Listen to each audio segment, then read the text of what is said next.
economic model, or NEM, of the Malaysian government is the economic policy governing the 10th and 11th Malaysia plans.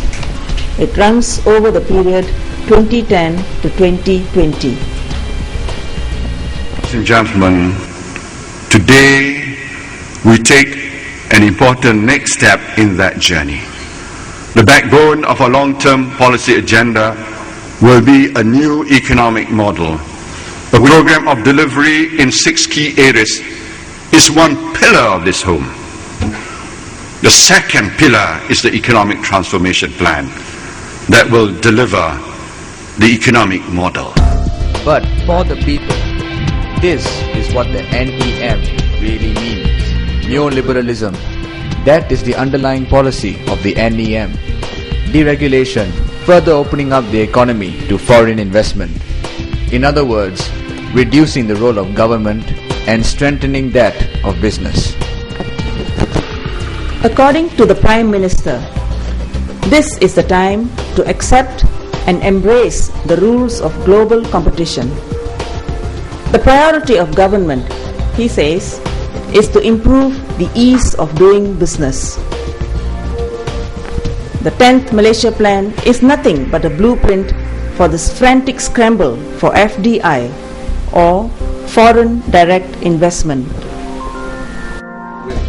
The Malaysian government aims to provide a business-friendly environment to investors, which means the lowest possible wages, the weakest labor laws, the weakest environment protection laws, the cheapest land, the lowest corporate tax. This competition for FDI is in reality a race to the bottom for the Mahain of Malaysia. It means selling off whatever rights still remain for our workers. It means trading away the health of our environment. One after the other, in quick succession, the onslaught against the people is taking place. In June 2010, the Human Resources Minister announced that Malaysia will not have a minimum wage, thus allowing employers a free hand in fixing wages. The Regressive Goods and Services Tax, or GST, to compensate for the lowering of the corporate tax. The privatization of healthcare, leading to a deterioration of care in government hospitals. The privatization of higher education, a lucrative business with colleges sprouting up overnight, all competing to get their hands on the PTPTN loan money. The privatization of utilities, leading to higher bills but poorer quality.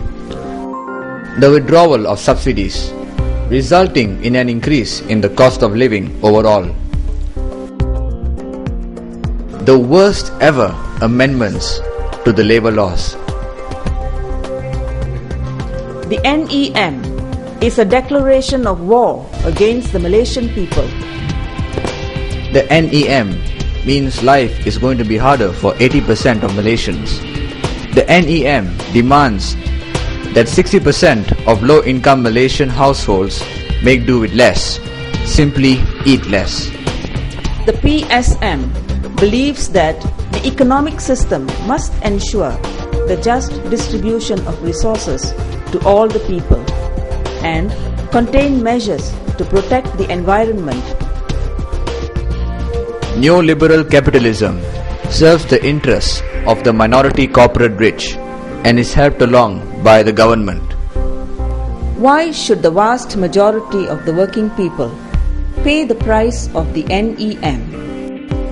Why should they be made to pay taxes? What's in the NEM for the people, for you and me? The PSM has been the harshest critic of the government's neoliberal assault on the people. It has been at the forefront of the struggle against all policies and actions that cause or worsen the hardship of the people. The PSM has relentlessly campaigned against every such policy. Demonstrations through leaflets,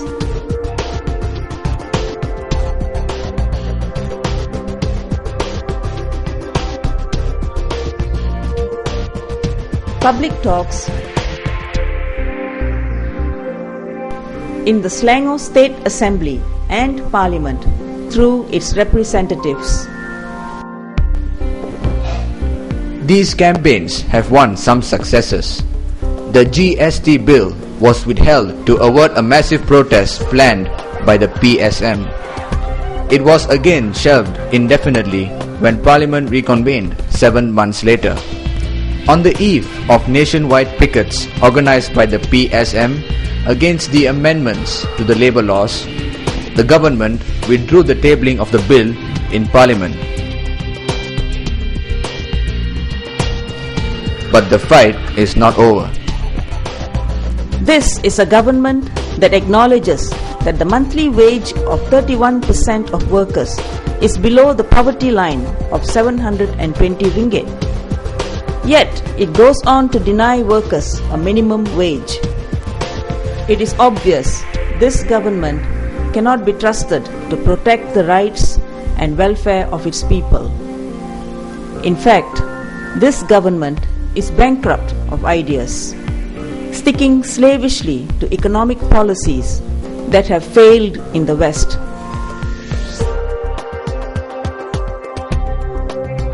So the fight is not over, and the PSM will continue to stand with the people in this fight for a fairer society. Ini namanya pembangunan, kalau rakyat kecil selalu jadi korban. Haruskah untuk keindahan kota, penguasa korbankan mereka yang lemah? Jangan biarkan derita terus mengalir, sampai kapankah ini akan berakhir? Bangunlah, sudah tiba waktunya untuk kita saling bergandeng tangan, merebut segala perubahan. Ayo lawan, lawan, lawan, hancurkan segala bentuk penindasan.